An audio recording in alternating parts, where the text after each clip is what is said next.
para registro aqui, dia 7 de outubro de 2021.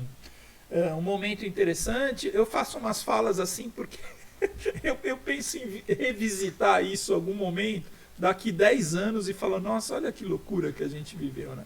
Então hoje é 7 de outubro de 2021 e a gente passa por mais um momento ainda desafiador, mas talvez de um início de volta a encontros presenciais, a uma dinâmica mais próxima, mas ainda pouco, né? Mas já caminhando próxima ao que a gente tinha de rotina antes da pandemia, né? Que é a presença na nossa universidade, a frequência a laboratórios, a discussões presenciais ali sobre técnicas de processamento mecânico de madeira, utilização de árvores, resíduos florestais, painéis, chapas, etc., na universidade que a gente tanto gosta, ama, que é a Universidade Federal Rural do Rio de Janeiro. Então, fica esse registro com essa turma aqui maravilhosa, que tem conduzido algumas discussões muito bacanas, com a Carla, o Carlos, o Matheus, o Rodolfo e o Rodrigo aqui comigo hoje. E assim a gente iniciou a semana passada, isso está gravado já naquele link que eu disponibilizei no grupo, um nivelamento sobre o jeitão da madeira, né? Então a gente estava falando de características, não especificamente propriedades tecnológicas ou científicas do material polímero natural madeira. A gente está falando do real uso e de algumas possibilidades que nos levam a ter a preocupação, a necessidade, a exigência, muitas vezes legal, burocrática, legislativa, normativa, de se preocupar com resíduos.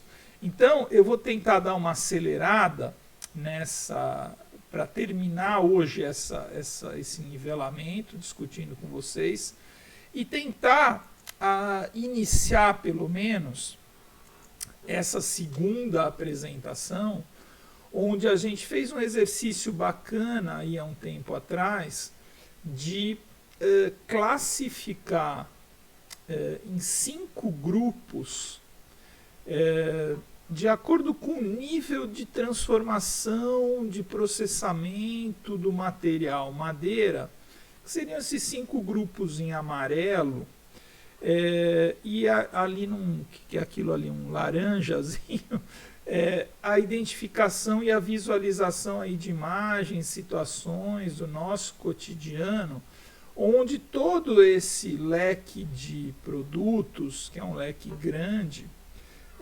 gera um material, a princípio, indesejado. Ou seja, não é o foco principal ali da madeira roliça gerar resíduos de exploração, gerar cascas, madeira quebrada, manchada e etc. Mas torna-se uma situação que precisa ser entendida. Então a gente vai fazer, logo depois dessa introdução, um caminho aí racional entre os produtos ainda em madeira roliça, depois numa escala de uso energético da madeira, depois os produtos serrados, os painéis, chapas e derivados de madeira e o papel e celulose, tá? E aí vão surgir vários outros aí para a gente entender. Bom, a gente estava falando sobre isso, a palavra vai ficar absolutamente aberta, né? Sobre a utilização desses resíduos de madeira como chapas e painéis.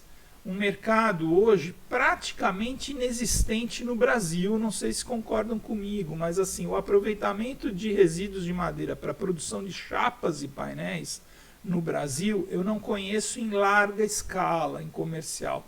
Por quê? Acho que a gente terminou a semana passada com isso. A produção de chapas, painéis, MDFs, aglomerados, compensados, hoje, no Brasil principalmente, ela é baseada na indústria da madeira de reflorestamento, tá? Então a gente tem ainda no nosso país, primeiro, uma condição florestal muito favorável, né? A gente produz madeira, a gente produz floresta, me arrisco a dizer, da forma mais eficiente numa escala mundial.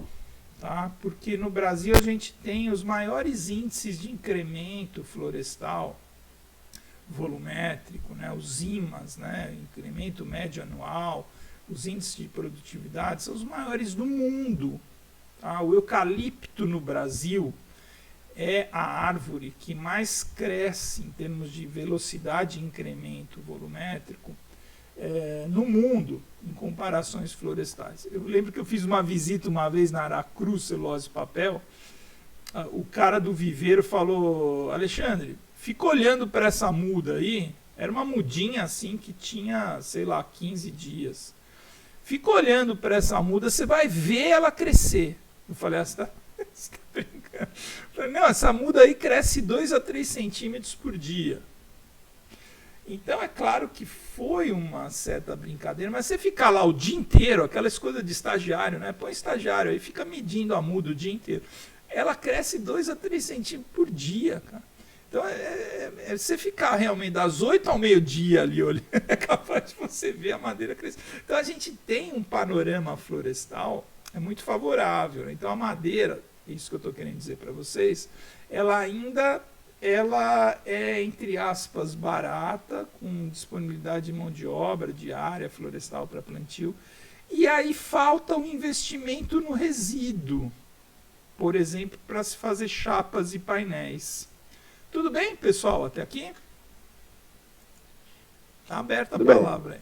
Tudo ótimo. Tudo bem, professor, está ótimo. Tá, então é isso, a gente tem uma dificuldade, muitas vezes, de tecnologias de uso de resíduos em função dessas vantagens que a gente tem em produzir madeira nova, né?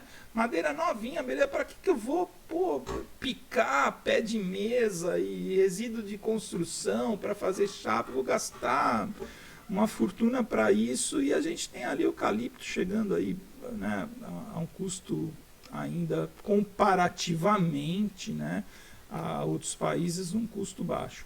Bom, madeira pega fogo, e esse é uma característica que leva ao seguinte, ao que eu coloquei aí no centro da imagem. O resíduo da madeira também pega fogo. Então, na técnica, tem um sinalzinho aqui da internet, caiu um pouquinho. Mas vamos lá, vou devagar aqui, se vocês não estiverem me ouvindo, me dão um alô.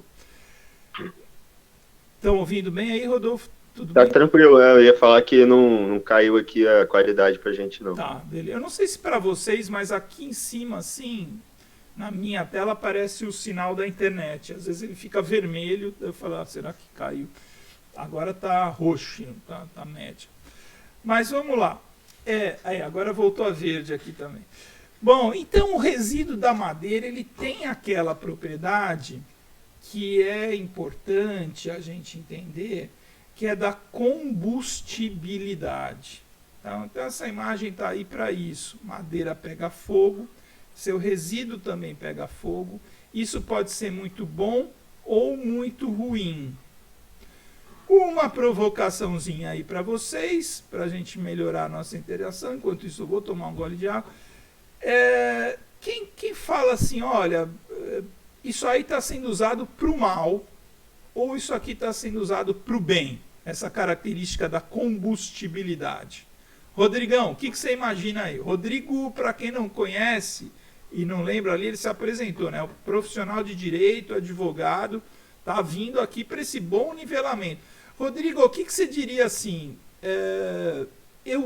O pessoal usa essa questão aí meio que erradamente. O que você acha?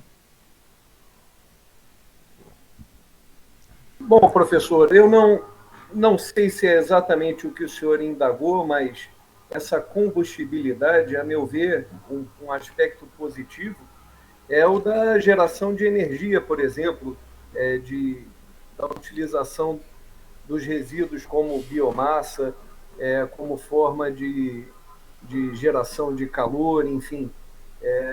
Não sei se é essa abordagem que o senhor provocou, que o senhor pediu. Não, é essa mesmo, é essa mesmo. Eu acho que essa é a vantagem. Mas eu te perguntei outra coisa, eu perguntei a desvantagem, o lado ruim disso. O lado bom você falou, é esse mesmo. Possibilidade de gerar energia, de queimar numa caldeira, da gente produzir energia térmica, calor. Com um turbogerador a gente transforma isso em energia elétrica. Mas e o lado ruim disso? Da madeira pegar fogo tão facilmente. Eu vejo um lado ruim, essa vulnerabilidade, por exemplo, de florestas, até de florestas produtivas. O senhor mencionou eucalipto, né? Quantas florestas de eucalipto que o Brasil deve possuir, e essa combustibilidade, andando pelas estradas, né, nessa época de seca, que foi setembro, quantas matas queimadas, né, quantos incêndios foram deflagrados. Então, eu acho que essa vulnerabilidade que uma floresta, uma produção, por exemplo, de madeira para comercialização, e não só de comercialização, e sim do próprio meio ambiente, né? A preservação do meio ambiente passa pela proteção das florestas. E acho que essa combustibilidade tem esse lado negativo. É o que eu vislumbro agora, assim. É mais ou menos por aí mesmo, Rodrigo. É que eu não formulei muito bem a pergunta também, mas você tem toda a razão. Em termos ambientais, né, nossa, o que a gente passou aí, ou está passando com essa seca, né, em várias regiões do país, é uma coisa muito ruim, né?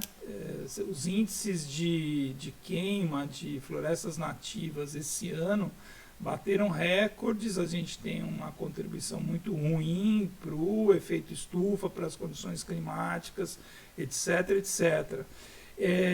Mas eu ia chegar num aspecto relacionado aqui ao nosso tema, é que hoje em dia, ou historicamente, é muito fácil a gente resolver a questão dos resíduos também botando fogo no material, né? Então, como é comum isso no nosso país, tá?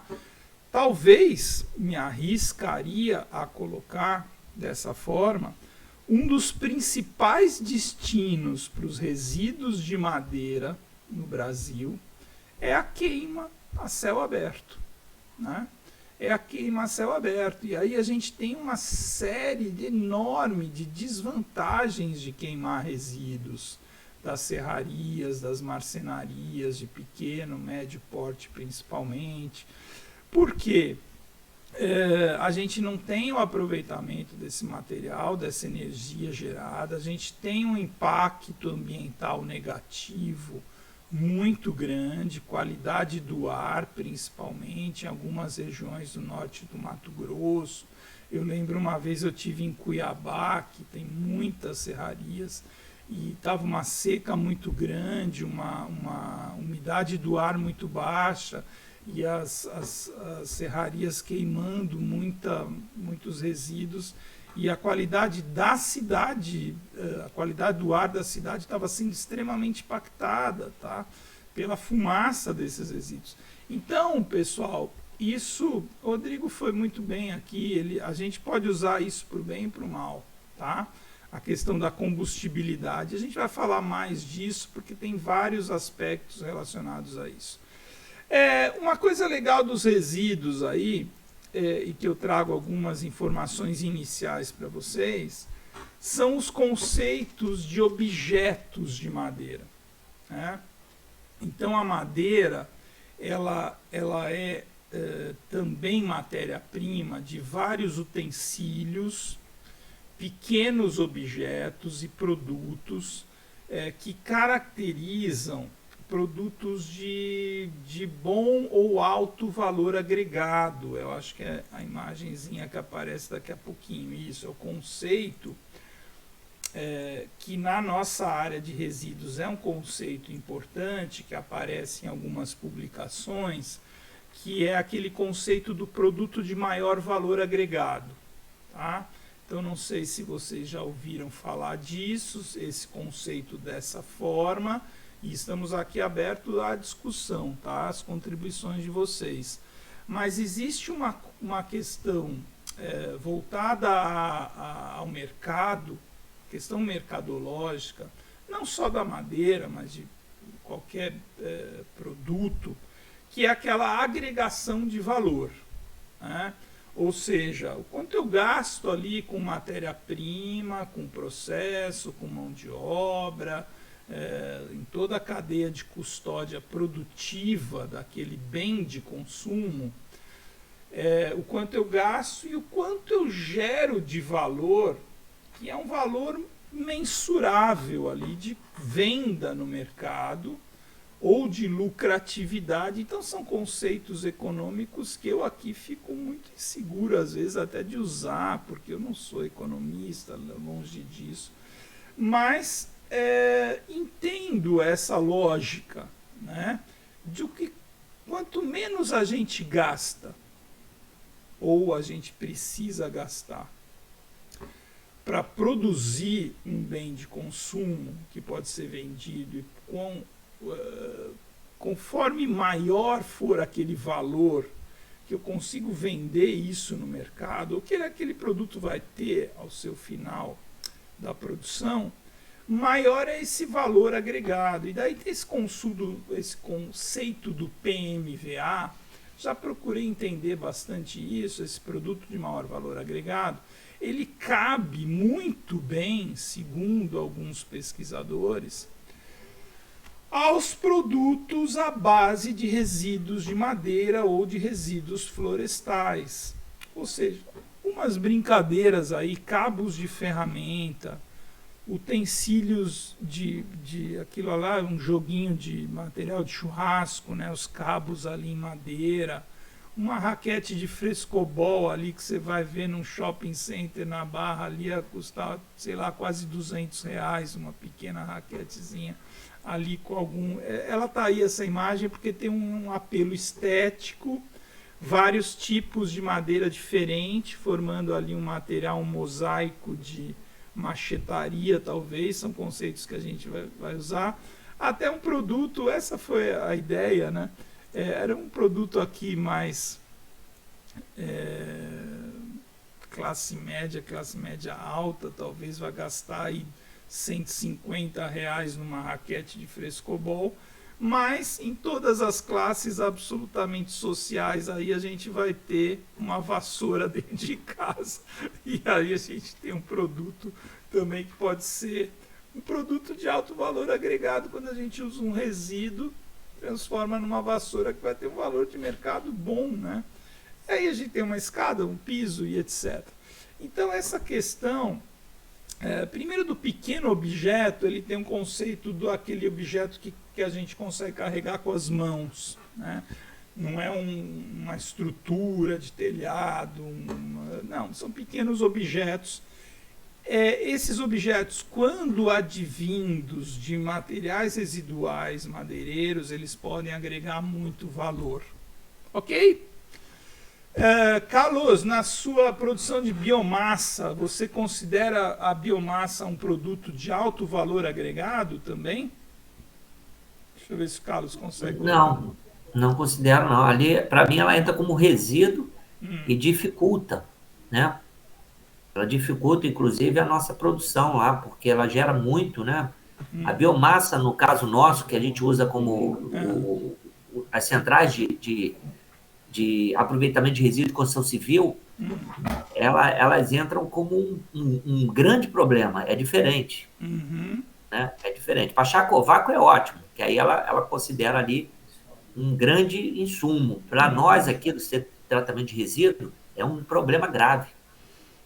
Entendi. Então, eu não considero como um problema. E aí a gente está buscando. O senhor sabe que eu tive, depois eu vou até mandar essa foto para o senhor. Eu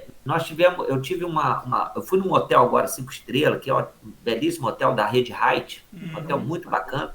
E aí eu vi lá várias madeiras aproveitadas, troncos, aproveitando como cadeiras e bancos, no meio do hall principal. Olha só. coisa muito interessante que eu vou lhe mandar. O móvel acabado, né? Era um bancão assim no hall principal, assim, um hall todo feito de mármore, de granito, de espelhos, de vidros e tudo. E esse acabamento de madeira, um negócio muito interessante. Quer dizer, aí sim vem bem dentro desse alto valor agregado. É o que eu quero fazer. É o que eu quero aqui. Assim, a gente vê problemas graves, troncos muito grandes para nós. É muito ruim porque eu não consigo nem picar. Entendi. Então, quando você pega uma madeira aí com DAP, tem madeira com DAP aí de acima de 3, é um grande problema. Eu tenho que, inclusive, picar ela para passar no picador. Você não consegue diâmetro acima de 3 metros de diâmetro, Não. né? Não consigo. Aí você tem que processar em serras, etc. E aí começa a ter uma questão que assim, é pouco usual isso como unidade de negócio, né? Porque você tem uma dificuldade até de encontrar essa matéria-prima, né? Muito difícil. E eu falei na última aula, com o senhor e com os amigos da turma. Se a gente tiver uma pessoa especialista nisso, a minha família toda de Minas, de Ubá, Minas Gerais. Eu fico pensando direto nos meus primos que abandonaram a roça para exatamente fazer móveis.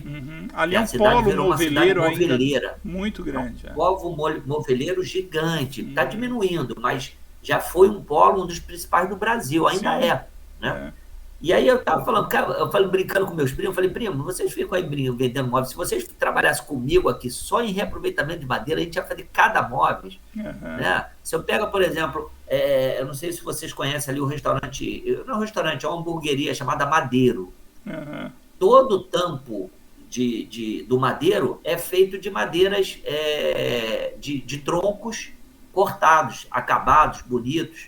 Né? Então, assim, se conseguisse, porque hoje está muito mais caro, né? Esse material é caro. Eu estou vendo aqui esse aproveitamento, tudo isso aqui dá para aproveitar, esses pequenos objetos de madeira, o conceito, e tudo. É fantástico isso aqui.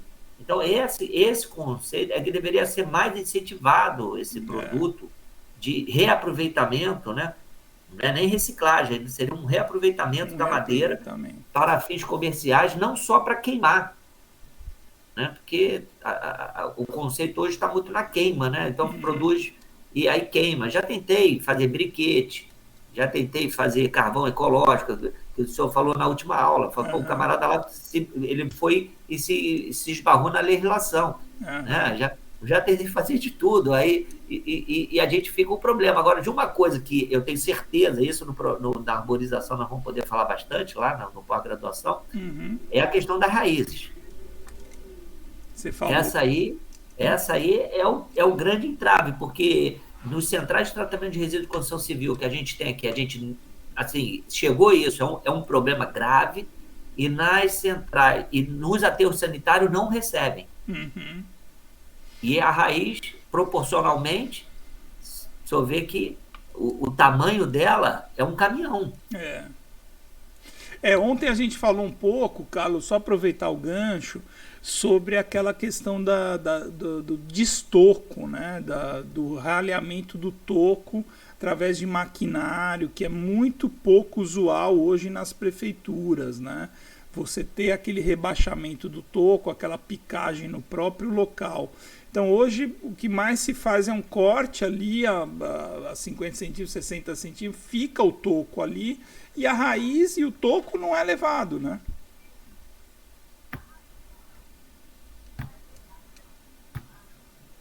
Exatamente, professor. Isso que acontece. Eu coloquei aqui porque a discussão é boa. A gente faz muito aqui um trabalho de licenciamento ambiental de grandes obras. Certo. E o problema hoje é que, antigamente, a gente falava o seguinte, não precisa de estocar, faz só supressão e cortava a nível do solo e colocava fora o material restos culturais, que dá um volume gigante. O custo hoje é o custo maior do que o custo do corte, é o custo do botar fora, maior, gigante. E aí, o que aconteceu? Hoje eles estão exigindo a destoca, porque eles sabem que é um problema para a engenharia deles, na hora que eles querem fazer o quê? Eles querem fazer um prédio, garagem, subsolo, e aí me depara com uma gigante, né? Porque isso só contando com a principal, tá? Entendi. Secundárias você nem conta, as secundárias mistura com o solo e bota fora. Tá. Só com a principal, com a raiz principal. E aí eu estou desenvolvendo alguns projetos aqui Uhum. de eu triturar isso na própria obra. Uhum. Vim com o sem fim, Uhum. como se fosse uma abertura de cova, e Uhum. triturar ele. E outros casos que eu não consigo nem triturar, porque às vezes estão junto a muro, e aí pode desestabilizar A a casa do construção. sujeito, ou um prédio, ou sei lá, um viaduto, não sei, pode Uhum. acontecer de tudo, Uhum. né? Então aí o problema é do engenheiro civil que vai depois tocar a obra. É, Aí o que a gente tem feito? Poda química. entendi. É, Não é poda química, é a destoca química, que aham, é uma coisa que nós estamos fazendo agora, a gente vem, e aí tem funcionado, é, né? Agora, no método antigo que a gente fazia uma escavação, como eu lhe falei, uma árvore dessa com DAP aí com um diâmetro de 3, acima de 3, você aham. tem uma raiz que ocupa um caminhão de 14 metros cúbicos, uma Putz. caçamba de 14 metros cúbicos. Só para tirar aquela de uma árvore, né? É muita De coisa. uma árvore. E aí tem que vir com um muque, com uma escavadeira hidráulica, 330 para cima. Uhum. 330, então não estamos falando de 33 toneladas cada caçamba. Caraca. E puxa, e vem com a motosserra especial, porque acaba com a motosserra, porque vem solo misturado, Muita cortando areia, as muita raízes, sílica. É. muito, muito, muito, cortando as raízes secundárias, puxa, corta a primária, e aí vem tronco da raiz, Uhum. que equivale a um volume de 14 metros cúbicos, ou uma caçamba de 14 metros cúbicos, que é uma caçamba cara. Caramba. A Não, cara imagina esse problema, né? E o custo disso, né, Carlos, é acaba ficando. violento. Você sabe que você estava só puxando um pouco, vou tentar não desviar muito, mas a gente fez um trabalho em Nova Friburgo. Você falou daquela questão da proximidade das árvores suprimidas em relação à construção, né? Friburgo, Uhum. lá no centro, tem algumas construções históricas, não sei se alguém conhece, tem uma praça com eucaliptos imensos, centenários, de um arquiteto famoso, Esaú, que fez a concepção da praça, etc. E alguns deles estão morrendo, estão em senescência mesmo, tá? Estão em final de ciclo de vida. E aí, na sequência das prefeituras, lá é um problema aí que se arrasta há cerca de 20 anos. Teve um dos prefeitos que começou a cortar os eucaliptos, e daí o pessoal da cidade reclamando, etc. Mas só o gancho que eu queria fazer é o seguinte: existem alguns que foram retirados, mas as raízes são muito grandes. Lá deve ter eucaliptos de quase 2 metros de diâmetro da base. E essa base, Carlos, foi deixada lá há mais de 10 anos e começou a apodrecer. E começou a desestruturar as construções próximas, tá? Então eu não sei, eu entendi o que você falou você mata quimicamente, né? Mas ao mesmo tempo, com o passar dos anos, aquilo cria uma situação. E aí é um problema que você falou, de engenheiro Total, civil, do de engenheiro civil. instabilidade no terreno que pode afetar as Né? construções. Total, Né? total. E mais, aquele que deixa lá o solo, que não tem nem isso, essa raiz ela apodrece e sabe qual é o patógeno que vem com ela, né? Uhum. O inseto, né? Cupins, Cupim. fungos, pragas, Cupim, etc. e o cupim dando no Formiga. cimento, professor. É, Cupim dando no cimento. E aí o camarada tá no quinto andar, tem um ataque de cupim, o cara vai ver, o cupim não é na madeira, é no lá. cimento. É uma Incrível, loucura. né? É incrível, Bom, incrível. vamos lá, Mas vamos lá. é isso, Um pessoal. pouquinho tem a ver também com a nossa discussão aqui, Total. da dificuldade que algumas questões inerentes à madeira trazem a esse correto aproveitamento. Um pouquinho do que você falou dos móveis, etc. Né? Então, Carlos e pessoal, né? Carol, Matheus, Rodolfo, Carlos, a gente tem uma dificuldade inerente ao material madeira, em função da gente trabalhar com alguma coisa que foi um tronco de árvore. Né? Então, por exemplo, indústria de movelaria, de pisos, de madeira para construção e etc. Esses defeitos, eu não gosto muito de falar defeito de madeira, porque eu acho muito pejorativo. Né? Imperfeições naturais, talvez, né? Um termo que às vezes usa, e os nós, então imperfeição natural também não é o ideal, mas um nó na madeira, as rachaduras, as tortuosidades, né? são fatores geradores de resíduos, né? E muitas vezes aí eu já começo a usar o termo do rejeito, né? Que é aquele, acho que o Rodrigo até mencionou isso lá na apresentação do curso, né? Conceitualmente, lembra, Rodrigo? Sim, sim. O que era o rejeito? Fala aí para o pessoal aí, a diferença de resíduo e rejeito, vamos ver. Resíduo em sentido amplo é tudo aquilo que se pode aproveitar, né? Então, o rejeito é o único resíduo que não pode ser reaproveitado, reutilizado, como material de compostagem, etc. Então, o rejeito ele tem que ser descartado, né? A diferença crucial entre um e o outro é que o rejeito é um resíduo que não tem mais nenhuma forma de reutilização, de reinserção no mercado, enfim. É basicamente isso. Exatamente. Isso vem, né, do nosso aprendizado, né, Rodrigo? Até para mim é um aprendizado mais recente aí dos últimos anos, das conceituações legais da Política Nacional de Resíduos Sólidos, das normatizações da ABNT, diferenciando, né? Então tentando trazer o que a gente faz muito, né? Teorizar, ou seja, escrever, contextualizar o que acontece com a madeira quando considerada também um dos principais materiais construtivos, matéria-prima para diversos segmentos. Então essas imagens que a gente está vendo aí embaixo, elas remetem a isso, né? Ou seja, a madeira ela vai sempre gerar um subproduto, né?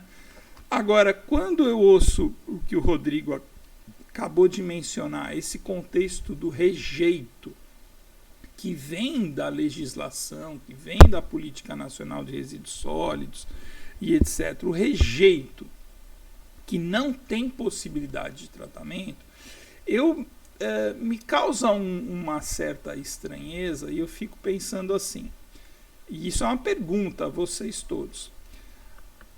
Um resíduo de madeira, ele chega nesse nível de ser caracterizado como um rejeito que não tem nenhuma possibilidade de aproveitamento? O que vocês acham, Rodrigo? Olha, professor, eu arrisco dizer que a madeira nunca, qualquer subproduto da madeira nunca será caracterizado como rejeito, porque o que o Carlos, nosso colega Carlos, vem comentando ao longo dos nossos encontros, sempre há um subproduto, nem que seja utilizado como parte para adubação, compostagem, enfim, sempre vai haver uma destinação útil para resíduos de madeira, a meu ver. Eu vou deixar para vocês, ontem eu passei esse trabalho para o José Carlos, até, nosso encontro, tem um pouco a ver com a nossa proposta de trabalho, tá, Rodrigo? E também do José, que é a tese da Ana Meira. Deixa eu ver aqui o nome dela direitinho. Ana Maria de Meira, tá? É uma tese de doutorado da Exalc, da USP, de 2010, e ela faz uma contextualização. Essa moça está naquela live que eu acho que passei para vocês também, e a tese dela tem 180 páginas, 179, e ela é uma tese que eu li praticamente inteira no começo da semana, preparando essas aulas, etc., e ela contextualiza toda essa dinâmica, que é muito séria ainda, de levar madeira para o aterro, tá? Principalmente resíduos de arborização urbana, de dispor no aterro, todos os problemas relacionados a isso, perigo de pegar fogo, mais uma vez, ou seja, a madeira, eu queria até complementar algumas coisas que o Rodrigo falou, que é a minha sensação. A madeira, dificilmente a gente deixa de observar um possível aproveitamento para o resíduo de madeira, né? Ou para a madeira como um todo. A gente sempre pensa, poxa, dá para fazer isso, dá para fazer aquilo, se a gente investisse, mudasse o conceito. Mas o fato é que em muitas situações, numa significatividade muito grande, principalmente pelo poder público, né? Por falta de política pública, falta de iniciativas, ela é tratada como rejeito. Ela entra como lixo, às vezes, que é uma palavra pior ainda, né? Então, o trabalho da Ana Meira, deixa eu ver rapidamente aqui, porque eu estou ficando cada vez melhor aqui na nossa ferramentalização. Pronto, já está ali no WhatsApp de vocês, tá bom? É doido isso, né? Um material de 180 páginas, em alguns segundos eu consigo distribuir para todos vocês. Então, essa tese de doutorado é muito interessante sobre... Ela tem uma zona de atuação ali de, como se diz, de amostragem, que é a região e o município de Piracicaba, tá? Ela descreve, isso é muito bacana, ela tem uma parte de modelagem matemática para quantificar precisamente, com muita precisão, esses números desse balanço aí do quanto a arborização urbana gera de resíduos, etc. Eu passei aquilo lá, não quis me aprofundar, nem tinha tempo para isso, mas tem uma modelagem matemática, ela propõe modelos matemáticos para estimar resíduos da arborização urbana, mas em uma parte mais entendível, assim, numa primeira leitura, ela faz essa discussão, né? Com imagens, inclusive, da madeira sendo levada para aterro. Né, Carlos, você tem alguma contribuição sobre isso também? Rodolfo, talvez, ali no trabalho da ANEEL, da madeira seguir lá para o aterro de Seropédica? Não sei se vocês têm essa informação também. Eu não tenho essa informação assim agora não, professor, mas eu vou buscar com o pessoal aqui da empresa, e aí na próxima eu contribuo com essa informação aí sobre esse destino. Tá, não, é só porque para mim é uma pulga atrás da orelha muito grande, assim, sabe? A madeira sendo tratada como rejeito. Para mim, a gente tinha que evitar. Aí você vem em mente assim, eu acho que eu vou falar daqui a pouquinho, deixa eu ver se é o próximo. Não, aqui a gente vai falar de arborização urbana ainda. Tem uma imagem aqui que é relacionada a madeira tratada, madeira impregnada com produtos químicos, cobre, cromo, arsênio, o creosoto, alguns produtos ainda permitidos no Brasil, já proibidos em outros lugares do mundo, que são tóxicos quando levados a materiais residuais e principalmente quando passíveis de combustão. Então, a gente começa a caminhar para algumas situações específicas, por exemplo, as chapas e painéis, né? Aquela discussão que a gente está tendo no trabalho do José Carlos, que é com MDF, o que dá para fazer com MDF. A gente vai fechando o leque de alternativas. Agora, como rejeito, eu prefiro acreditar ainda que sempre vamos ter uma alternativa possível e viável. Ok? Deixa eu voltar para a nossa sequência. Bom, essas imagens aí não são as melhores do mundo, algumas eu acredito até que alguma coisa fake, ali aquela esquerda, né? Mas eu lembro que foi um monitor da disciplina que fez essa apresentação, dei essa tarefa para ele, eu achei curiosa algumas imagens. Mas enfim, toda essa dinâmica que a gente vai tratar no curso de arborização, resíduos de podas urbanas, outros materiais utilizados em paisagismo. Então, isso é tão importante, pessoal. Aqui, a ideia, a partir dessa imagem, de uma maneira que o nível aqui está muito bom, pessoas com experiência, etc. Mas nessa objetivo no nivelamento, era trazer, nesse momento inicial, a discussão dos resíduos de arborização urbana, podas, supressão de árvores, etc. Tá?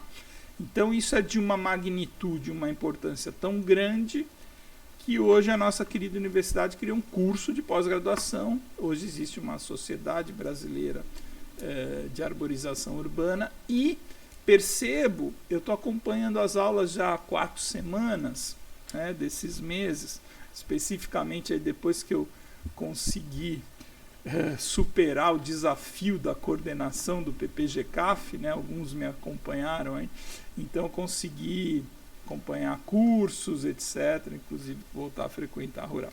Mas, enfim, isso é tão importante que virou um curso de pós-graduação. Tenho acompanhado essas 4 semanas e ia falar isso para vocês. A temática do resíduos ela é recorrente. Em termos de arborização urbana, é muito legal. O trabalho da Ana Meira, se vocês puderem ler também como complementação, ele traz essa discussão que ontem rolou na aula, daquela resistência ou preconceito que a própria população, especialmente no Brasil, tem em relação à árvore. Tá? Eu vou contar uma passagem pessoal e queria que vocês tivessem exemplos aí, Matheus, Carla, a Carla está sem microfone, Carol, comentassem também os demais. Tenho ido a São Paulo com mais frequência nessa pandemia, em Barretos, interior, cidade da minha esposa, uma cidade que tem a festa do peão de boiadeiro lá, uma cidade de 80 mil habitantes, uma cidade pequena, interior de São Paulo. Na frente da casa da minha sogra tinha uma pata de vaca, uma bauínia. Ela começou a ficar doente, essa árvore, assim, secar muito nas últimas incursões.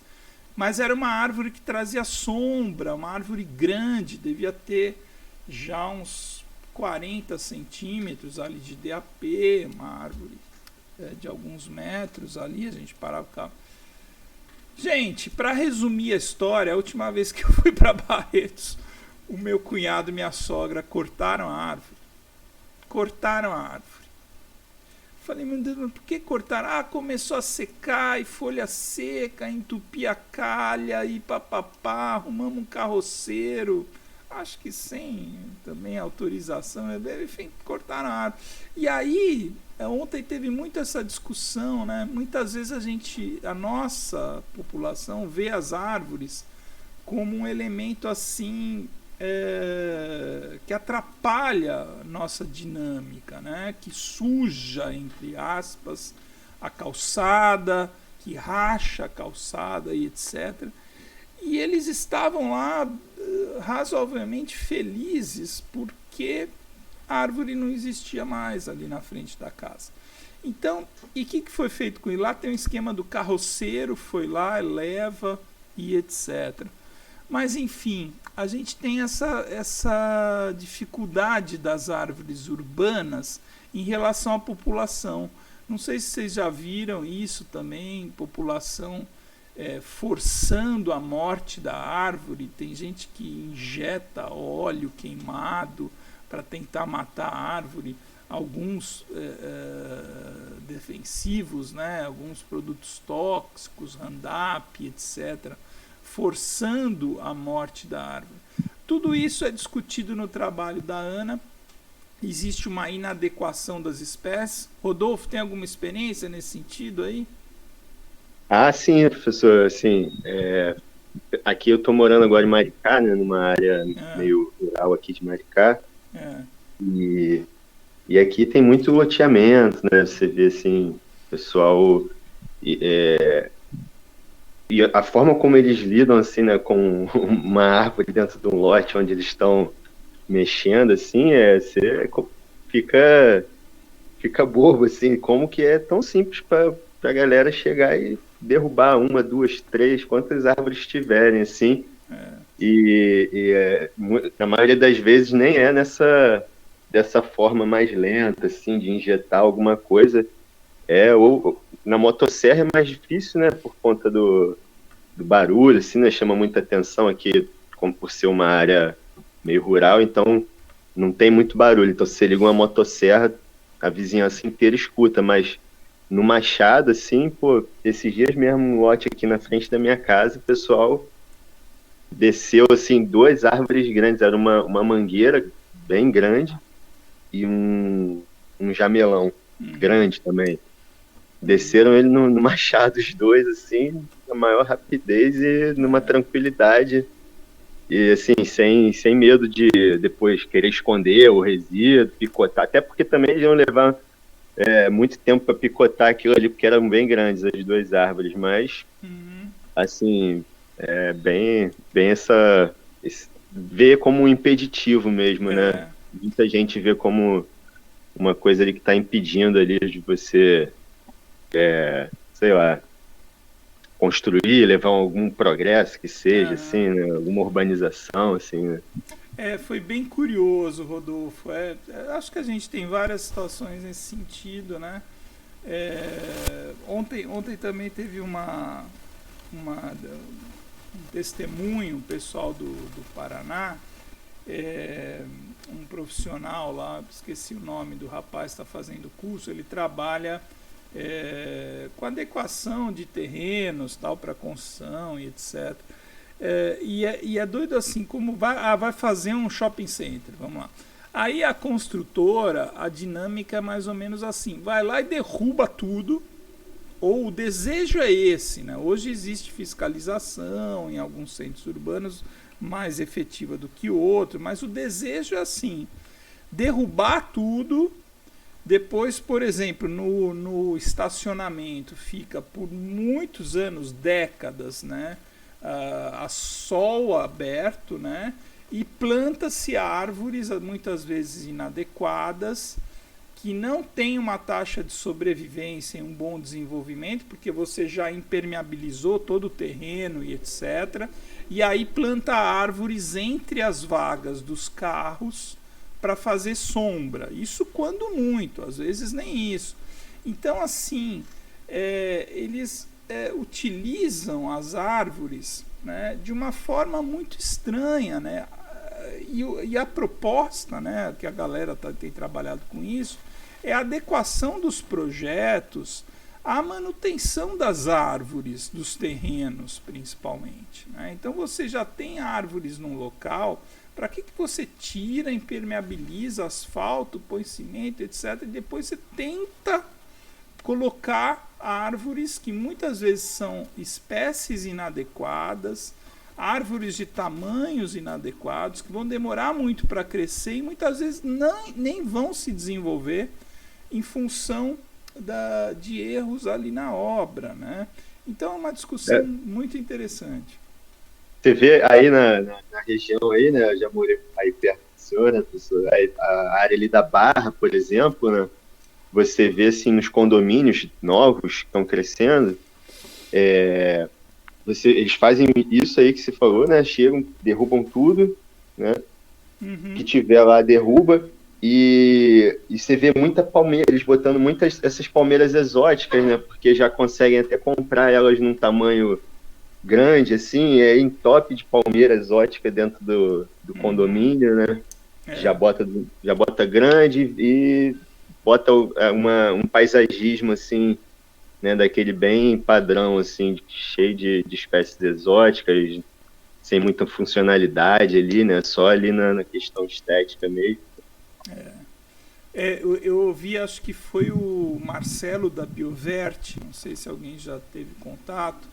Biovert, né, uma empresa de paisagismo, viveiro, aí, supressão, muito grande no Rio de Janeiro, um egresso da Rural, Marcelo, engenheiro florestal, proprietário, gestor, presidente lá. E eu fui, acho que umas 3 ou 4 vezes acompanhando os alunos no viveiro da Biovert, em Silva Jardim. Marcelo teve envolvido naquele processo, lembram da distribuição das mudas para os atletas olímpicos, para as delegações, etc. Acho que foi o Marcelo da Biovert que falou uma vez desse processo, Rodolfo, da palmeirização do Rio de Janeiro. Então as construtoras, criou-se um mercado disso, né, de palmeiras adultas já no Rio, né? E isso ocorre em muita frequência, né, Carlos? Conhece também essa história, né? Conheço bem. Marcelo é meu amigo, conheço ele também. Na verdade, o que o Rodolfo, o Alexandre falaram, é o que a gente luta aqui hoje, tá, professor? As pessoas, a gente participou muito das obras olímpicas na questão de gestão ambiental. Ah, legal. E um dos casos que a gente apontou, por exemplo, é você utilizar espécies exóticas para embelezar e não colocar nenhum suporte, porque as espécies exigem irrigação, exigem adubação de cobertura, exige uma série de tratos culturais, e aí acaba pelo insucesso do projeto de paisagismo. Inicialmente ele fica muito bonito e depois morre, né? Então, a tendência hoje da arborização urbana e do paisagismo é buscar o que eles chamam de ecogênese. Eu vi um arquiteto chamado Chassel, já falecido, que o Marcelo trabalhava muito com ele. E ele também era meu amigo, também, o Chassel. Ele botou um processo que ele chama de ecogênese. Na verdade, é você introduzir espécies nativas no meio ambiente das cidades, de tal sorte para você adaptar melhor as construções e fazer com que essas espécies sobrevivam num futuro com menor condição de tratos culturais. Porque o que as empresas fazem? Por que elas plantam palmeira? Que eu acho ridículo também essas palmeiras. Eu estive em Dubai só tem palmeira, só tem concreto. Aí o Sheik até perguntou assim para mim: ô Carlos, tu gostou da minha cidade? Eu falei: achei a tua cidade horrorosa, sinceramente. A cidade não tem vida, não tem uma formiga, não tem uma borboleta, não tem um pássaro, tem um anu preto lá, que é tal, né? Corvo, na verdade, e palmeira para todo quanto é canto. Falar isso pro Sheik. Falei. Falou direto pro Sheik, assim na lata? Direto na cara. Eu fui convidado por ele, foi 14 horas dentro do avião. Falei: o senhor vai me desculpar, mas são 14 horas dentro do avião, já que o senhor está me perguntando. Aí ele adorou, porque eu visitei depois uma fazenda dele, do pai dele, é o Sheik Al Maktoum, o Sheikão mesmo, é o vice-presidente de Emirados Árabes e é o vice-presidente, e é o Sheik de Dubai. Eu gostei como é que é o Sheikão. O sheik principal acima dele é o presidente, que é o irmão dele, que é de Abu Dhabi, que é uma cidade rica, que não é tão turística quanto o Dubai. Tudo. Então, eu mostrei para ele também a questão do que a gente chama aqui no Brasil, no Rio de Janeiro, principalmente, Rio de Janeiro, São Paulo, de ecogênese. E o conceito está mudando. Não adianta você, aqui na Barra a gente conhece bem o mercado, não adianta você trazer para cá esse tipo de cobertura vegetal, né, que ela impacta e depois impacta porque ela acaba sendo substituída pelos síndicos dos condomínios, porque eles acabam morrendo, acabam atraindo pragas demais, acaba se degradando, e aquele belo paisagismo que foi projetado por um paisagista, não por um ambientalista, ele acaba se degradando porque ela requer muito trato cultural. Então, esse é o recado que eu falo aí para a turma. Não sei se alguém quer entrar nessa área. Eu já estou há 30 anos nisso. Então, eu como engenheiro agrônomo, a gente acompanhou bem isso tudo. Marcelo é meu parceiro aqui em várias obras, meu amigo, inclusive. Bom sujeito, conhece da matéria e vem brigando ao longo desse tempo todo por conta disso, né? Então, você vai colocando. Às vezes, você até coloca espécies nativas e essa espécie nativa também não é adequada. Então, assim, tem que saber o que você... Isso requer o quê, professor? É o que o senhor está dando para nós aqui. É o conhecimento técnico. Né? O conhecimento técnico que vai decidir. Né? Então, você colocar uma espécie que é bela, tipo um ipê amarelo, que é uma coisa mais bonita que o ipê amarelo, é lindo, mas é caducifólia, ele demora a crescer. Então, o camarada planta o ipê amarelo de 2,5 metros, tá aqui, diferente do eucalipto que o senhor falou, eu achei o máximo, que cresce 2 centímetros por dia. Então, é um dado assim que só vindo da academia, e a gente usa aqui na prática. E o ipê amarelo, eu acho que ele diminui 2 centímetros por dia, porque ele não cresce. Ele cresce. Pô, é que nem um pau-brasil que a gente tem aqui no nosso instituto, cara. Não sei se o pessoal conhece. Pau-brasil na frente da sede do IF, ali, do IEFão. Ele tem acho que 50 anos, cara. Ele tem 10 centímetros de DAP. Assim, ele achou alguma laje, alguma coisa ali que ele não vai pra frente, cara. Eu vou até fazer um convite aqui. Eu não sei se vocês sabem. Eu fiz parte de um projeto aqui no campo, nas Olimpíadas. Eu fiz parte de todos os projetos da Olimpíada, tirando Deodoro e tirando Baía de Guanabara. Todos os projetos da parte ambiental a gente participou. Legal, Carlos.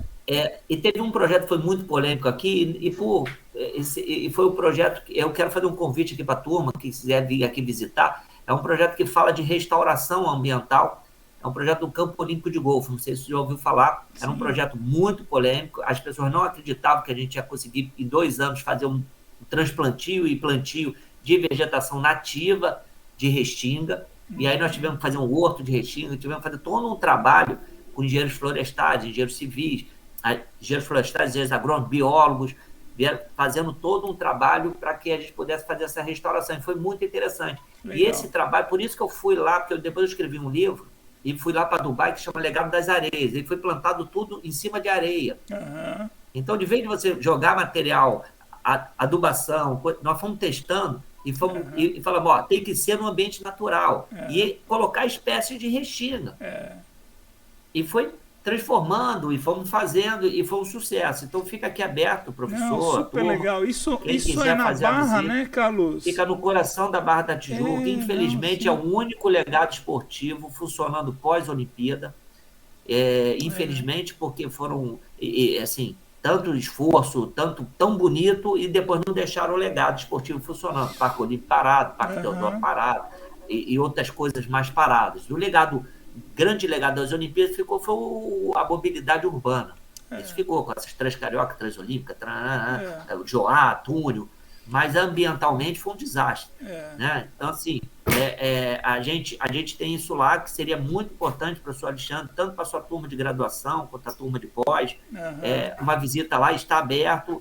A gente é o gestor lá também, nós construímos... Você tem ali uma responsabilidade administrativa ali pelo campo? Eu acabei ficando como presidente. Ah, que legal, Carlos. Porque eu construí... Eu vou tentar, eu acho assim, a gente pode tentar, eu faço muito isso, né, Carlos, o quanto eu posso ali, dentro das nossas limitações, mas a gente sair da sala de aula. Eu estou pensando realmente com essa turma da pós, quem tiver a condição de fazer uma atividade prática ou mais, visitar aí seu ambiente de negócio, esse campus, acho que seria muito bacana. É um campo aberto ao público. E vou público. Convidar, eu tenho um aluno aqui de Vargem Grande na graduação, eu estou aqui no Recreio, quem puder, a gente marca um dia aí mais no final do tempo. Vai ser muito, muito bom, muito bom. Muito bom. Eu mesmo receberei vocês, vou colocar a turma do projeto com a gente, vou chamar talvez se ele tiver aqui, o engenheiro florestal que trabalhou muito comigo lá, o Antônio Torres, não sei se o senhor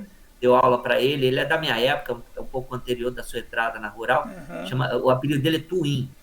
É famosíssimo, famosíssimo. Sim, uma figura, é o maior botânico para mim do Brasil. Ele vai identificar espécie assim, igual ele, incrível. Ele trabalha comigo aqui, ele é um dos prestadores de serviços nossos, vou botar biólogo junto, e aí dá para a gente ter uma discussão muito legal dessa parte. Show de bola, Carlos. E aí tem lá o horto, tem as coisas, a gente pode dar um passeio, vamos visitando, e aí a gente vai contando as histórias que puder contar. Então, já está aceito o convite, nem que seja só eu, mas fica a turma...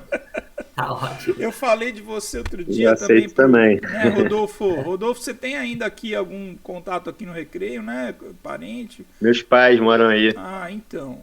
Rodolfo é perto aqui. Eu vou dentro da mala aí,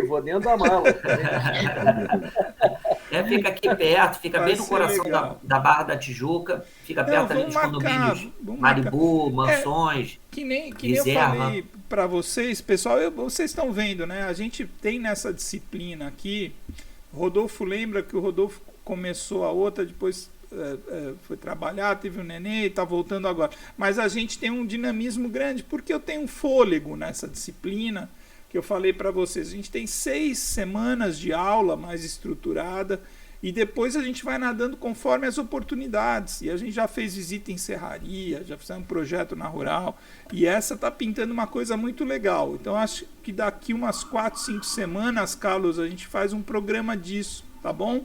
A Meus Rural, convidados, vai ser uma honra a recebê-los Rural aqui. já está disponibilizando daquele jeito, né, galera, que vocês conhecem.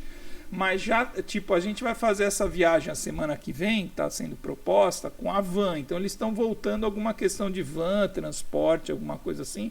Que eu tenho alguma entrada ali pela coordenação da pós, chefia de departamento, conheço o caminho das pedras. A gente consegue uma vanzinha, assim, acho que já dá para voltar a pensar isso aí, tá bom? Vai ser show de bola, Carlos, vai ser show de bola. Bom, turma.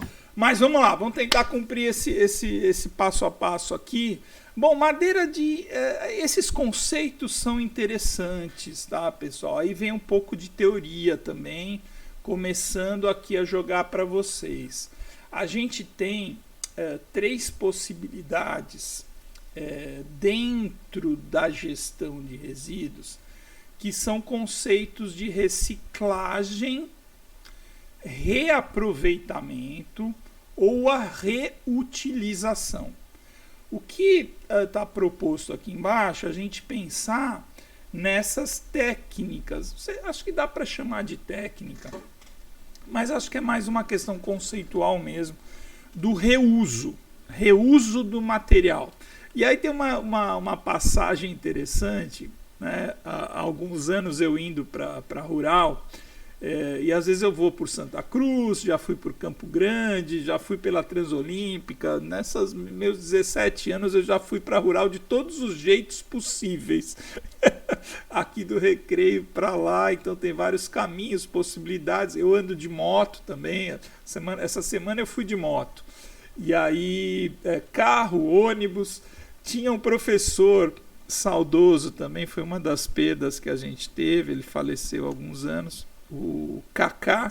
Cacá morava aqui no Recreio, deu aula ali na silvicultura, e uma vez era um cara muito figura, ele falou assim: Alexandre, a gente tem que fazer um grupo para alugar um helicóptero. Eu falei: Cacá, você está brincando, né? Tem um heliporto aqui perto da nossa casa, e segundo ele, ficaria viável se a gente juntasse uma meia dúzia para ir de helicóptero para Rural. Eu falei: Cacá, você está viajando, né, cara?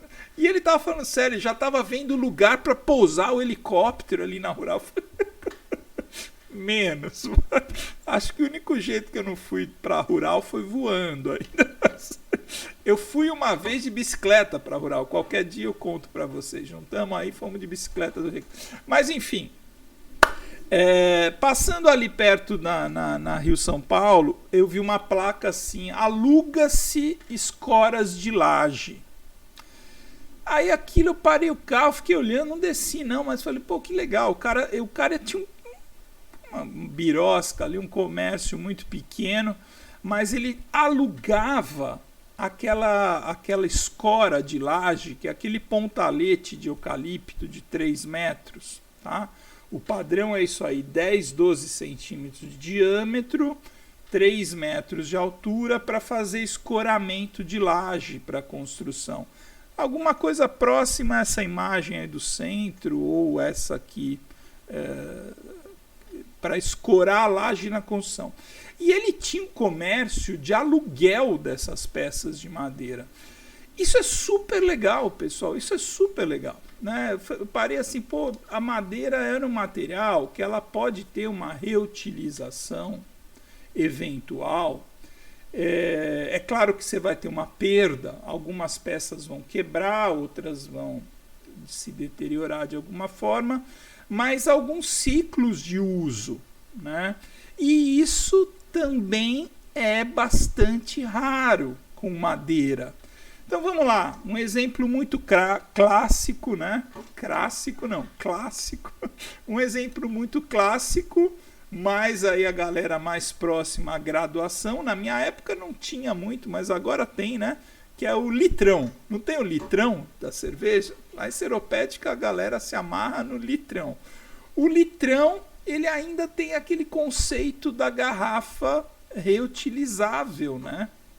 Que na minha época de graduação, lá em São Paulo, era motivo de orgulho, assim, as nossas repúblicas terem engradados de casco. A gente chamava o casco de cerveja.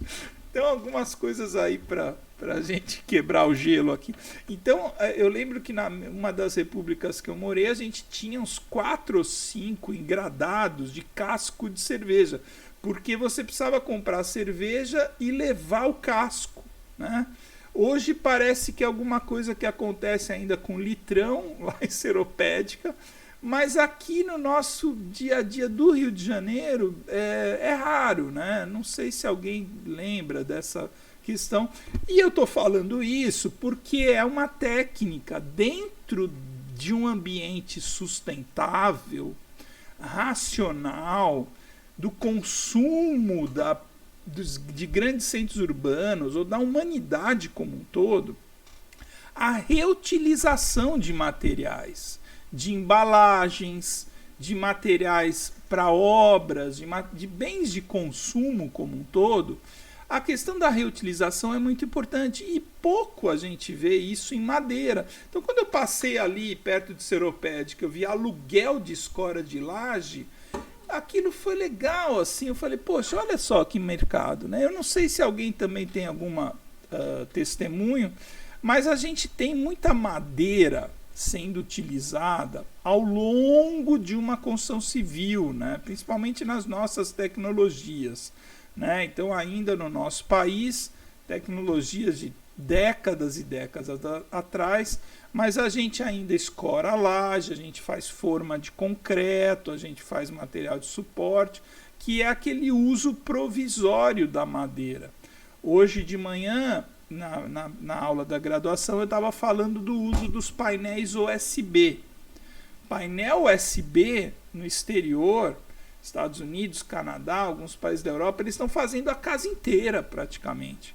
Aqui a gente usa para fazer tapume de obra, né? Usa e joga fora.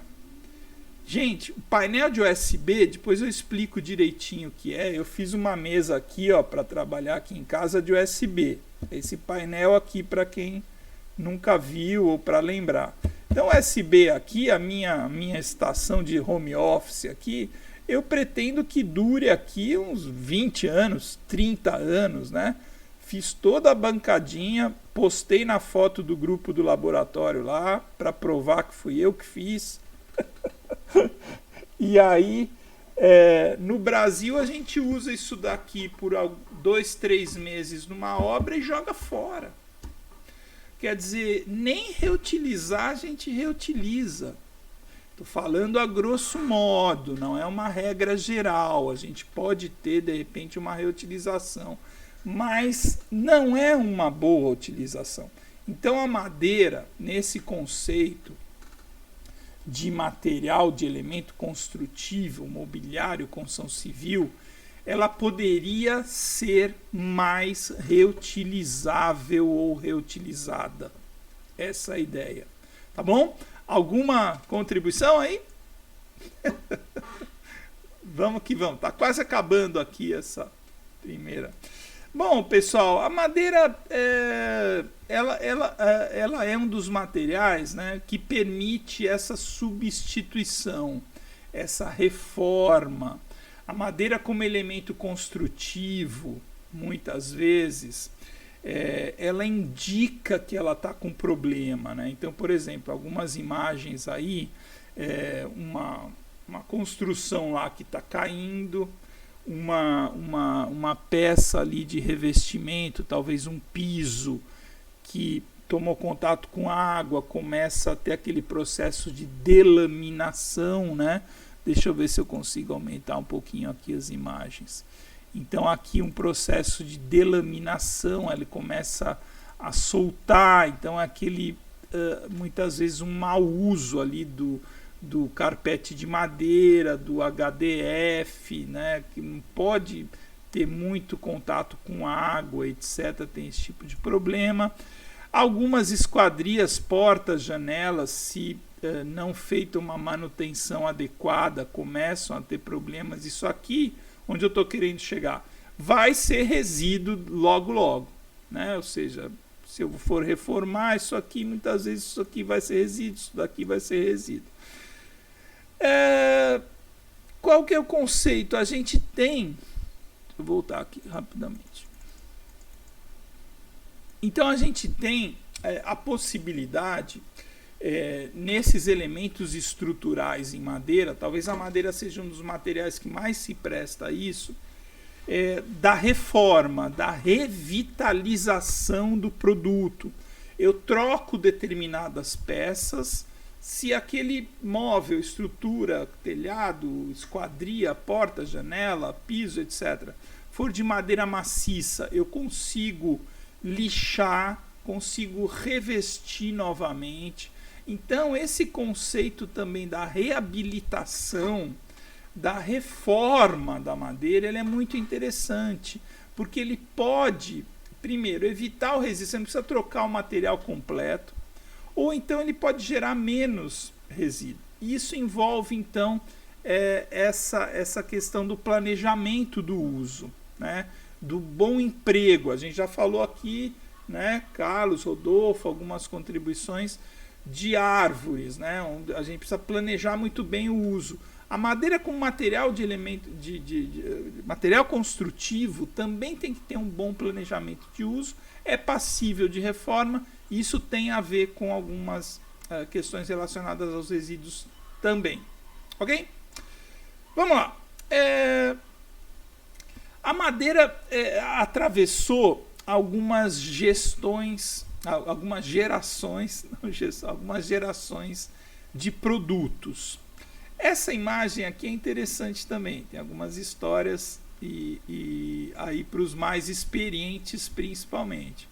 Perguntar aí para a galerinha mais nova, talvez assim, aluno de graduação hoje, primeiro período, talvez nem saiba o que é isso daqui, ó, que eu estou riscando aqui. Esses aqui que estão comigo hoje, talvez todos já tenham visto. Filme de máquina. 12, 24 e 36. Sim, sim. Pô, tem até uma aqui, inclusive, funcionando. Ah, é? Ó. Ei, galera, vocês estão velhos, vocês estão tudo velho já, hein? Cadê o Matheus? É novo. Matheus, a Carol. Peguei essa época aí, peguei sim. Pegou, Matheus? Carol, talvez não. Carol, tá ouvindo a gente aí, Carol? Peguei sim essa época também. Ih, tá velha também, Carol. Isso aqui eu pus aqui, vamos ver se vocês conseguem ver e lembrar do que é. São produtos de celulose, tá? São produtos de madeira. Eu vou tentar provar para vocês. Alguém pegou isso daqui, ó? Quem lembra? Cartão de telefone. Boa, cartão Rodrigo. de orelhão. Eu peguei ficha. Eu também. Ficha DDD. Lembra de ficha DDD?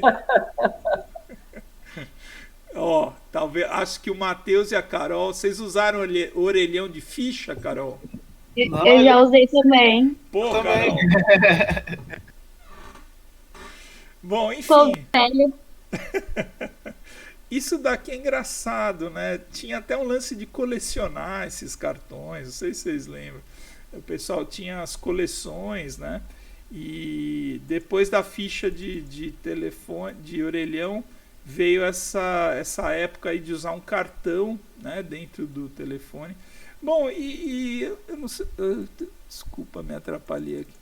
Eu não sei se as outras estão bem colocadas aqui, mas são materiais à base de celulose solúvel, processos químicos aplicados à madeira, alguns materiais aí, aquele rayon, papel vegetal, vocês lembram disso? Tinha um papel vegetal, uma coisa quase que um plástico assim, mas eram materiais à base de celulose, tá?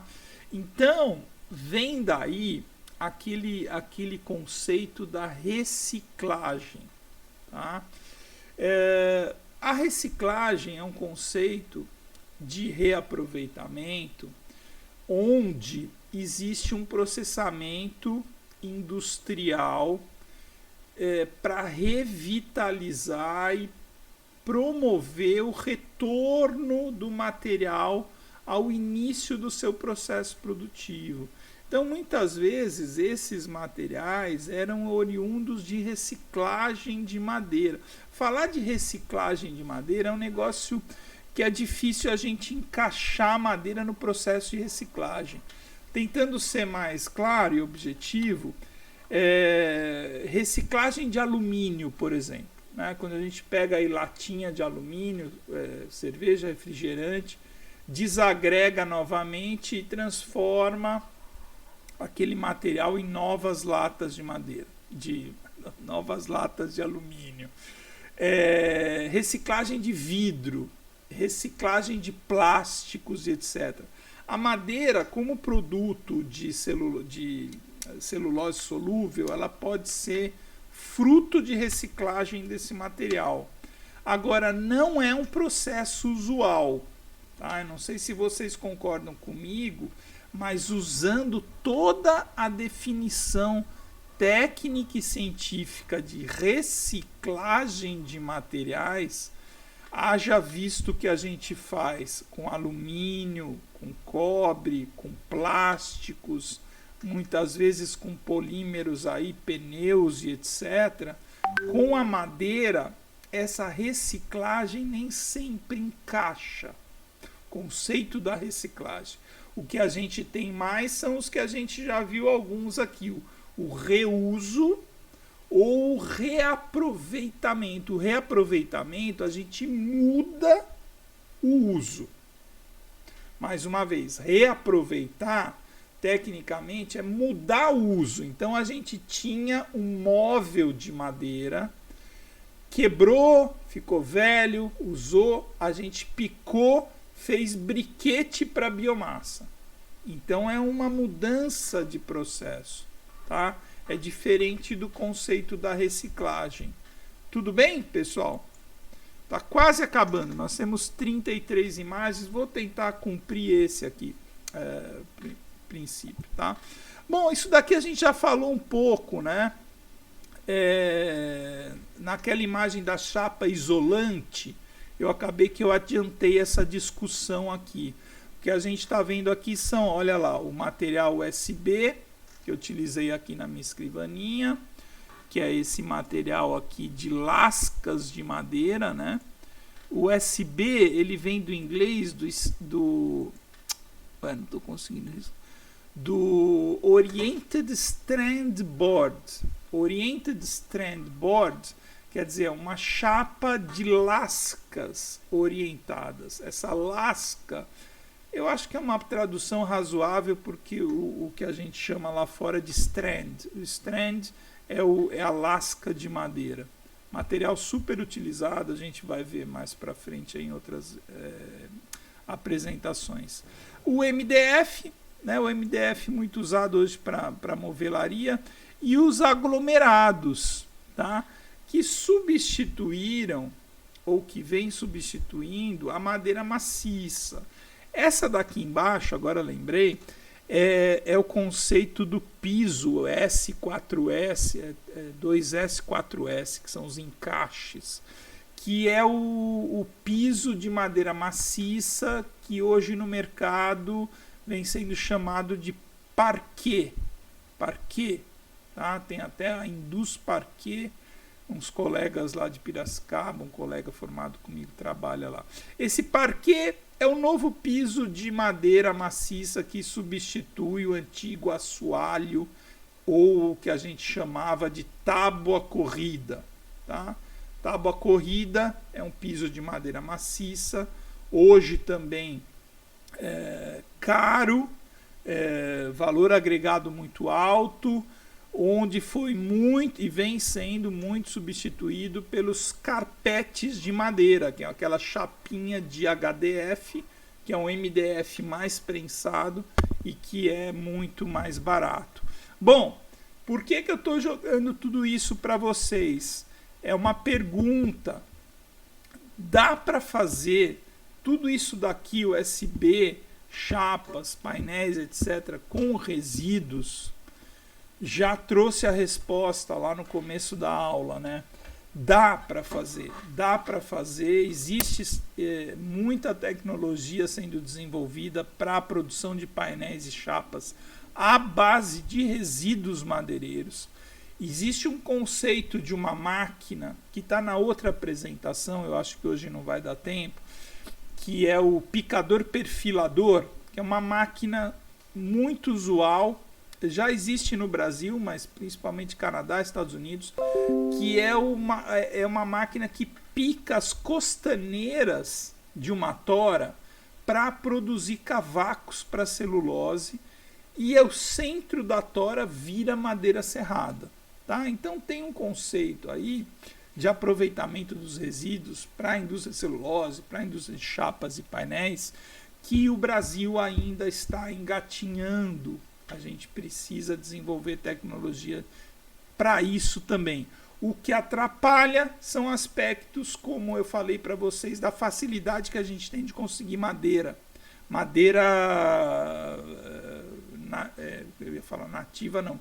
Madeira em estágio inicial, ou seja, não resíduo, tá? Para essas indústrias de chapas aqui.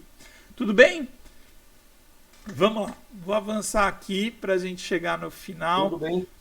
Olha, uma grande fonte de trazer essa discussão aqui para vocês também, como introdução, nivelamento para todo mundo. Madeira, principalmente quando não é tratável, não é tratada, no Brasil a gente tem tudo quanto é elemento ou agente de biodeterioração ou biodegradação. O Brasil, com seu clima tropical, sua grande umidade natural na grande maioria das regiões, a gente passou por uma seca muito grande aí, mas via de regra nosso clima ainda é quente e úmido, a gente propicia o crescimento e desenvolvimento de tudo que é tranqueirado aí que ataca a madeira. É cupim, é fungo manchador, fungo embolorador, fungo apodrecedor, mosca da madeira, vespa da madeira, até formiga faz ninho dentro de peças de madeira. Então, assim, a gente é um prato cheio para agentes de biodeterioração.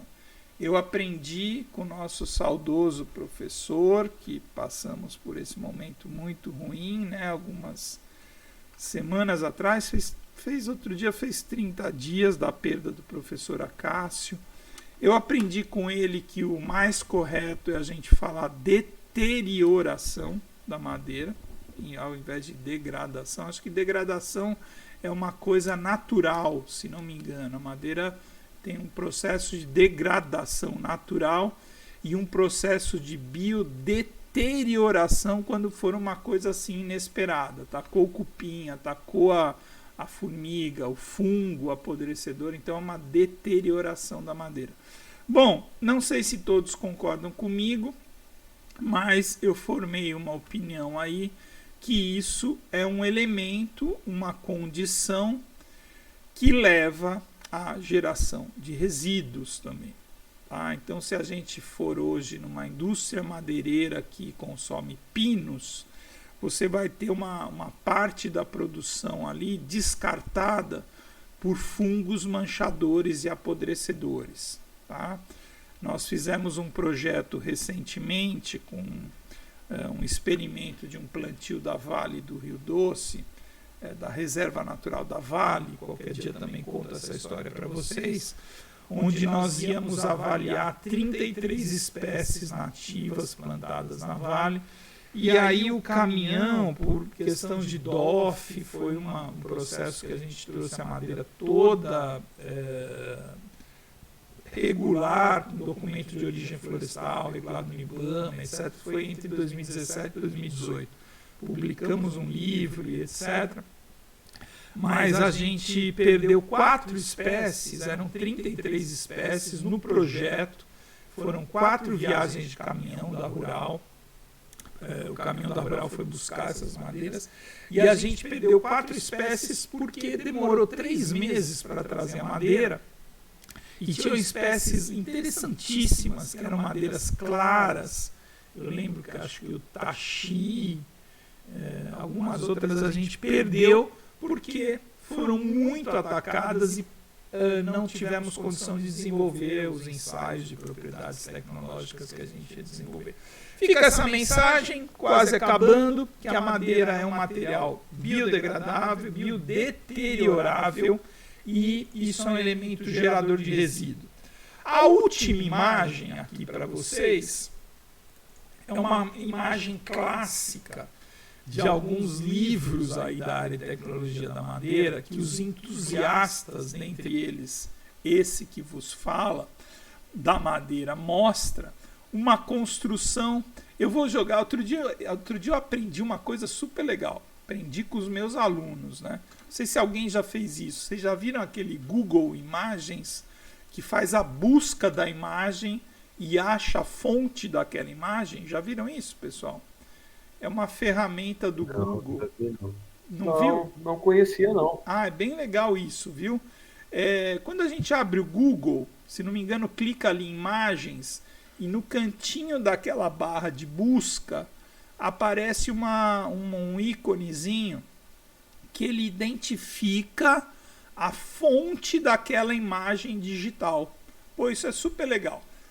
Vou fazer isso com essa imagem aqui. Essa imagem, normalmente ele acha a fonte, diz de onde é que é a imagem, etc. Mas essa imagem ela é muito utilizada aí porque foi uma obra em madeira, e aí as vigas metálicas, a vigaí metálica, elas cederam todas, entortaram, né, derreteram, entre aspas, e a construção só não caiu completamente porque ela tinha vigas de madeira que, mesmo carbonizadas, ficaram ainda resistentes a alguns esforços, tá? Então aí, a madeira ela pode ter um comportamento surpreendente muitas vezes. Então, em alguns desastres, vamos dizer assim, a madeira pode resistir. Eu fui uma vez, acho que foi a viagem mais legal aí que eu fiz. Uma vez eu consegui um financiamento para ir num congresso na Nova Zelândia em 2014. Acho que foi 2013. E lá na Nova Zelândia tem muito problema de terremoto, né? E eles têm uma tecnologia construtiva em madeiras que é muito bacana, e provam por A mais B que as construções em madeira podem resistir mais aos eventos de movimentação sísmica, né, os terremotos, do que as obras em construção civil, pelo menos a custos mais acessíveis. Eu fui num lugar que é fantástico, que é um centro de estudos de uma universidade de Auckland, que eles têm uma casa de madeira em cima de uma estrutura que simula o terremoto. E aí a gente entra nessa construção, é uma escala piloto, é uma casinha pequena, assim, com 2 ou 3 ambientes, e o cara liga liga a máquina e a casa começa toda a vibrar em várias intensidades, né? E aí o cara faz uma palestra lá como é que a madeira pode resistir a esses esforços. Bom, meus caros companheiros de aventura aqui na disciplina, essa introdução a gente levou as 2 semanas aqui para fazer, mas foi muito produtiva, e eu espero que na semana que vem a gente consiga concluir aqui o nosso caminho dos agrupamentos e aonde são gerados os resíduos, tá bom? Carlos já pegou o carro e já está indo embora lá. Já estava aqui no caminho aqui. Obrigado, professor. Desculpa aí que a gente fica esticando a sua aula, que é muito interessante. Não, mas eu acho mais legal de tudo isso. Muito necessário, e estou aqui à sua disposição sempre. Muito obrigado, professor. Valeu, Carlos. Então a gente fica assim, eu vou entrar em contato com vocês, mas eu entendi que você e o Rodolfo fariam uma participação no sábado, 10 horas. Eu mando o link para vocês, tá bom? Isso aí. Valeu, professor. Oi? É nesse sábado? Nesse sábado. 10 horas. 10 ok. horas, tá bom? Mas a gente troca alguma figurinha antes para combinar, mostrar o seu trabalho aí, Carlos, críticas, muito voltado à arborização urbana e resíduos, tá bom? Maravilha. Valeu, Obrigado. Valeu, pessoal. professor. Obrigado pela aula aí. Valeu. Um abraço a Colegas todos. aí, Obrigado. também. Foi Valeu, muito galera. boa a aula. Tchau, tchau. Valeu, pessoal. Fiquem Muito bem bom aí. estar com vocês.